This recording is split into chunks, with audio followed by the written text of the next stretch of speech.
There's a pretty one, Ulysses.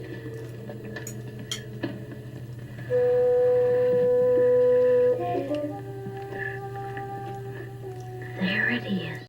Hello BookTube, I'm Shawn the Book Maniac. Welcome back to my channel. Here I am with the Saturday Reads, and the weather is not cooperating. I think it's only about +8 or something out there. It's a little cold today, because otherwise I'd be out there in a quieter alfresco spot for y'all. It's been, I think, 3 weeks since I did a Friday or Saturday Reads. 2 weeks ago I did a vlog, which was fun, but this is a more traditional Friday Reads on Saturday, as Greg of Supposedly Fun terms it, and I got lots to tell ya. First of all, getting ready to move, that process is very time-consuming and energy-consuming, but is going rather well. I have finished culling from my library. Somebody asked me, oh, how many did you cull? And I thought, you know what, I wasn't keeping track, but I have all my on-haul videos, so eventually, probably months down the road, I will do a tally, but several hundred, I think, I've gotten rid of. And I'm just today in the process of offering that last batch of books to BookTube besties, and then after they've picked out what they want, and like I said, anybody who wants free books, they have to pay me for the shipping, otherwise I'm giving them away, and then I'm listing the rest on that hasn't gone that way on Facebook Marketplace, and they have been selling surprisingly well there. So that is the money I make from selling these books is also going to pay for the postage to ship the books that I am absolutely not going to part with to Canada. And I'm smiling and distracted because I just saw, I won't name the people, but two friends that are book Twitter friends, I'm offering them the batches together, and one of them, because he's because of the time zone difference, is always getting first dibs, so I told them both that the other guy who lives in the States has to get first choice on this one, and so they're kibitzing back and forth about that right now. It's funny. Anyway, where was I? And then whatever I don't sell that way, I'm filling boxes that are going to this Tokyo book buying pickup service, so they're picking up 3 boxes of books today, and they don't pay very much, but they pay a little. I think I sent them 2 average size boxes full of books last week, and I got almost $20 for those 2 boxes, so that's better than a kick in the pants. Sending off 3 boxes today, see if I get maybe closer to $30. Everything else is going well, so I'm really excited about the move.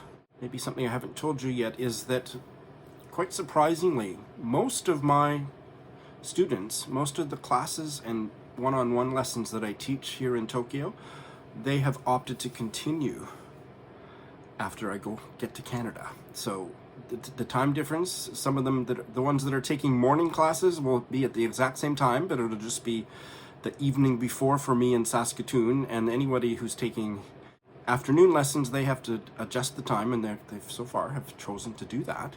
And anybody who was taking evening lessons, some of them so far are night owls, so they're quite happy to schedule it for 10 p.m. Tokyo time instead of their normal time, like 7:30 p.m. or 8 o'clock. Because they're night people, they don't mind. They're going to switch the lesson time to 10 p.m. Tokyo time, and that will be 7 a.m. my time in Saskatoon. So I'm not going to need to find a whole lot of work in Canada, because most of the work I have here will be continued and they'll be paying me on PayPal. So how fabulous is that? Because I've made such progress, I decided that this week I took 3 days, the last 3 days of the week, Wednesday, Thursday, Friday, and I said, damn it, I'm going to prioritize reading, because up until then I had been reading 10, 20, 30 minutes a day tops. And these last 3 days I read 2, 3, 4, 5 hours, which is what I'm used to reading every day. And so, because I wanted to have something to talk about, but I also wanted to reward myself for all this practical shit that I've been doing.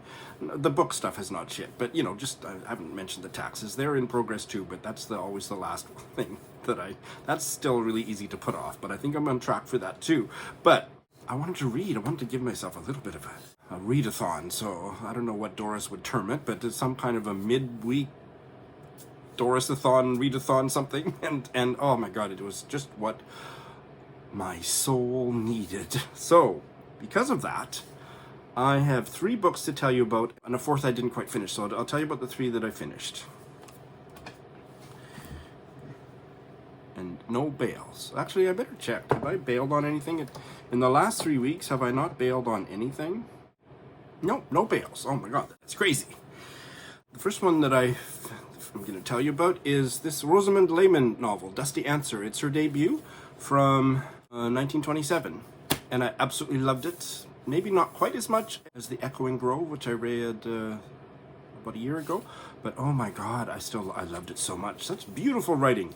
I think I'm not going to do, just because of where I'm at in my life this month, I'm not going to do a full review, but it's certainly deserving of one. The protagonist is Judith Earle, and she grows up as an only child. Is it in London? It's in a city. I don't know if the city's ever named. And next door is an old lady who has a whole bunch of grandchildren that come and spend the summers with her. And so Judith befriends this large group, 5 or 6 cousins. One's 2 brothers, but they're all cousins or siblings of each other. And Judith befriends them, and she's, I think, partially because she is an only child, she is really socially awkward and second-guessing herself, but she has a deep perceptivity. She is incredibly perceptive and very good at reading the room, reading facial expressions, body language, and to a fault. It intensifies her awareness, but also exacerbates her neuroses. And what a delightful character she was. I really related to a lot of things about her character, and the sensitivity with which her character is rendered on the page, and her second-guessing herself, and her aching longing to connect with these children next door. And then we see them all as they grow up, focused through the perspective of Judith. We follow them post-World War as they grow into adulthood, except for one of the boys who is killed in World War I. After he marries his cousin and she is left pregnant. Yeah, so first cousin marriages, I guess, were not so taboo. And leaves that cousin / bride pregnant with their child. And Judith has very nuanced, delicately, precisely described connections with each of these characters, and tracing the childhood roots of the adult relationships is just, if you're into that sort of thing, which I am. I mean, I love character-based fiction, and this is just heartbreaking in places. And I found myself identifying with Judith, but also, and probably because of that, screaming at her in various places. Don't do that. Oh, I loved it. Rosamond Lehmann is fast becoming one of my favorite writers, based on now having read 2. I don't know if I want to read more than 1 book by Rosamond Lehmann a year, but I'm going to read them in sequence now. So the next one that I start will be A Note in Music. I might do it later this year, or I might do 2 a year. I haven't decided, because I like to have quite a lot of breathing room in between the books. But this was absolutely delightful. And I think it was Roz. It was Roz of Scallydandling About the Books who kind of put Rosamond Lehmann on the map for me. I had a used copy of The Echoing Grove, but I didn't know anything about the author. I think I assumed it was a German novel in translation when I bought it here in Tokyo. And because of Roz raving about it, I'll put a link to that chat we had about women who wrote with gentle care, something like that. Fabulous. The first time that Roz and I collaborated on anything. And she really got me focused on Rosamond. Spelling is different from dear Roz's name, and because of that I got to The Echoing Grove, and now I read, I think, one of Roz's very most favorite books she's ever read. I also finished this absolutely incredible collection of short fiction by a Black American writer, Danielle Evans, Before You Suffocate Your Own Fool Self. Oh, I love this. I think it's her debut. I don't know if I know that. Do I know that it's her debut? The more recent collection is called Office of Historical Corrections, but did she write anything else? Yeah, she's just had 2 short story collections published. This was the first one. I loved it with all my heart. 5 stars, as was the Rosamond Lehmann. I don't think I needed to say that that the dusty answer was 5 stars, if you just listen to what I said about it. But, oh, I think the only thing I would say about these, and I'd be curious to see whether she, quote-unquote, cleans that up a bit in the next collection, the Office of Historical Corrections, but there was a bit too much going on in several of these stories. But I was so fascinated by all of it, but I could feel the story kind of bursting at the seams with all that was going on, but I still loved the ones that felt a little bulgy that way, and so many of them were just pitch perfect. What an incredible short story writer she is.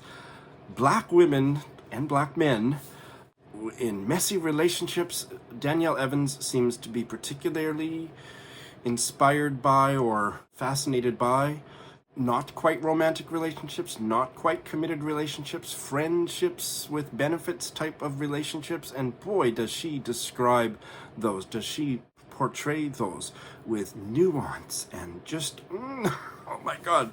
And the subtle way that all the racist bullshit politics, gender politics is woven through these webs of humanity, trying to navigate their way through very dangerous or certainly complicated emotional terrain. What an incredible collection. I can't wait. I don't think I can wait very long before I start the Office of Historical Corrections, which I see came out in 2020. This one came out in, quite a bit earlier than that, 2010.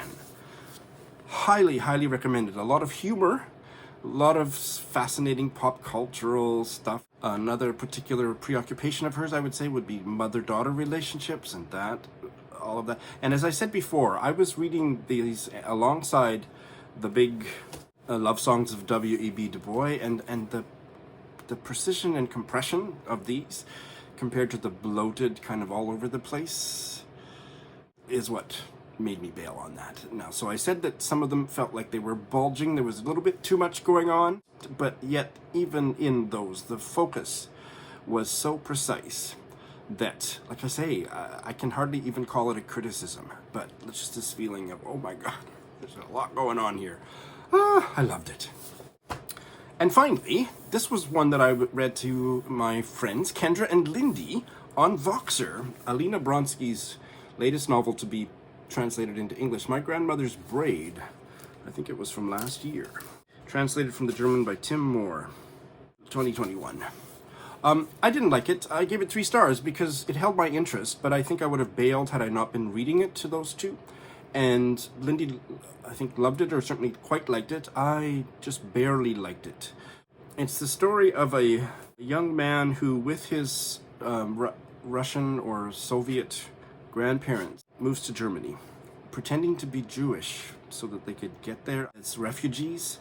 And the grandmother is racist, obnoxious, judgmental, and paranoid, neurotic, you name it. And she is over the top in a way that reminded me of, but wasn't as successful as, the portrayal of the mother figure or grandmother figure in The Hottest Dishes of the Tartar Cuisine, which I really liked. I didn't think this worked particularly well.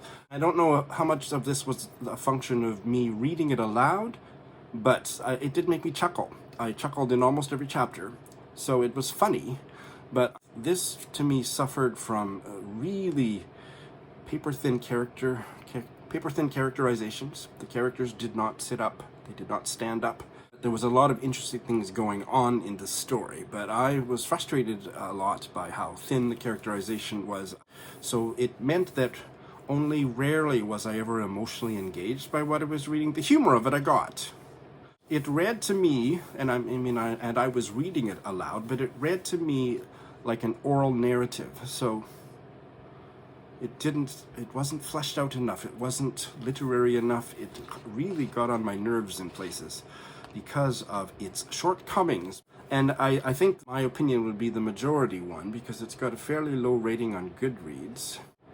Yeah, it's got a 3.6 rating on Goodreads, so it's not very good, but I think Lindy liked it quite a bit more than I did, and I think she's already posted her Friday reads, although I don't know if she had finished listening to my narration by that time, but you'll see some commentary on Lindy's Magpie Reads at some point about it, and I think she did. Well, I know for a fact that she liked it. And I did not. I didn't hate it, so 3 stars. 3 stars is a bad book that I don't recommend, because that's what 3 stars should mean, right? I'm glad to be done with this.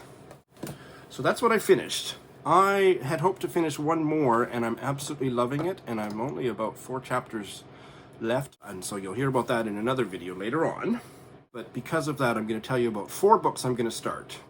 My last Saturday reads, I told you I was going to be starting 3 books, so I've already told you about my grandmother's Braid, because I started it and finished it within this 3-week period. I also started Creed by Margiad Evans for Dewithon, which, you know, Dewithon is officially over, but I don't care. And I haven't got very far into it. It looks like I'm maybe a third of the way, not quite a third of the way in. I'm enjoying it. Not as much as Country Dance, but far more than Turf or Stone. It's about a drunken, decadent priest or preacher and a devout to a fault parishioner of his. He is so maniacally religious and judgmental of other people, and his wife, that it's causing trouble in his marriage and at work and so on. That's all I'll say about it. I've read 42 pages. The writing is quite lovely, and I think this one is going to be a hit. I'm also quite sure that I will have finished this. It's 180 pages by the next time you see me, but it's sure starting out good. Oh, by the way, Creed was published in 1936.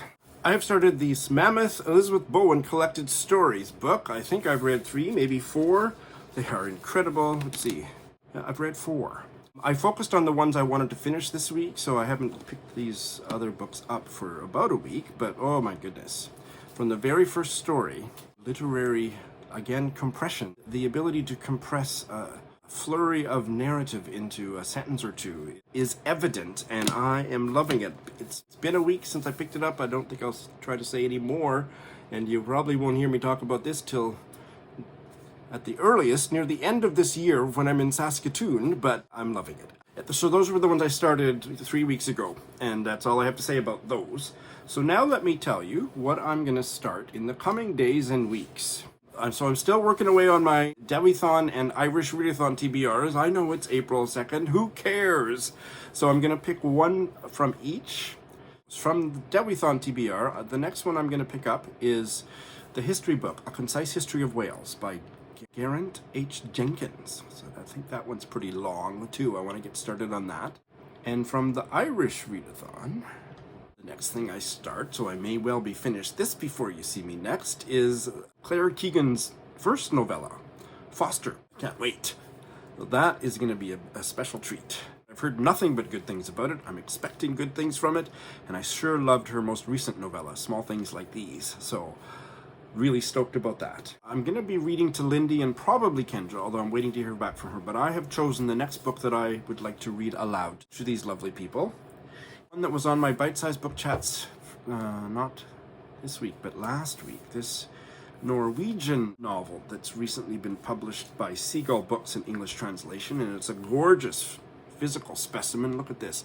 Thorvald Steen's The White Bathing Hut, translated from the Norwegian by James Anderson. I interviewed Joseph from Calgary about it, and he had nothing but good things to say. The protagonist uses a wheelchair because of an inherited illness, and the story goes from there. And apparently there are really poetic sections. There's quite a mix of literary styles in it. The story itself sounds fascinating. And also, I think, was it not last month, maybe the month before, that Invisible Cities, Norway was the country, and so I thought I would read this for that. I've decided I'm going to try to play catch-up and pick up with the Invisible Cities countries for June, because I'll be in Saskatoon by then. And I've already picked out, the video just went up a couple days, yesterday, the day before, what the countries were for June. What are they? Qatar, oh my god, and the Republic of Congo, which I have picks for both of those already. So, but this is going to be a belated Norway for whatever month that was.